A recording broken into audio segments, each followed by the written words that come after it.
Welcome to प्रतिज्ञा education. Hello friends, आज मु आपण मानक सहित शेयर करने को जाऊँगी उत्कल दिवस उपरे एक भाषण। तेबे चलंतु आउ डेरी न करी एथर भिडियोटी को आरंभ करिबा। सम्माननीय सभापति महोदय, पूज्य गुरुजी और गुरुमा वृंद, विचारक मंडली, मोर सहपाठी सहपाठिनी गण एवं सान बड़ भाई और भौणी माने, आज होची उत्कल दिवस। एही दिन रे मते किछि कहिवार सुजोग मिलिथिबारु मु निजको धन्य मने करुछि। प्रति वर्ष एप्रिल मास 1 तारिख को उत्कल दिवस रूपे पालन करा जाए। 1936 मसीहा एप्रिल 1 तारिख रे ओडिशा स्वतंत्र राज्य रूपे परिणत होइथिला। ब्रिटिश शासन काल रे ओडिशा विभिन्न प्रेसिडेंसी रे विभक्त थिला।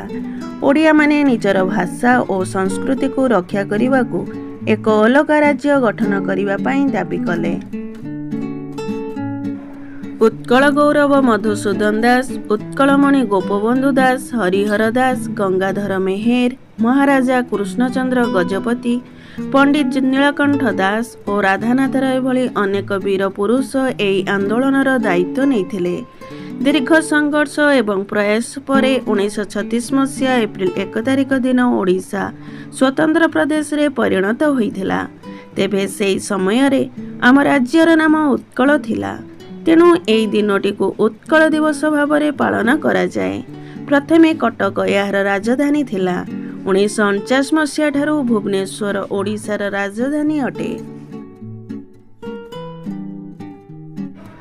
वर्तमान ओडिशा 30टी जिला को नहीं गठित। ओडिशार पुरी जिलार प्रभु जगन्नाथଙ୍କ मंदिर विश्व प्रसिद्ध। ओडिशा को मध्य जगन्नाथଙ୍କ देश कहुए। विश्वर सप्ताचार्य भितर ओडिशार कोणार्क मंदिर नाम लिपिबद्ध। कांतकवि लक्ष्मीकांतଙ୍କ द्वारा रचित वंदे उत्कल जननी हेउची ओडिशा राज्य संगीत। उत्कल दिवस दिन ओडिशा सरकार छुट्टी घोषणा करती।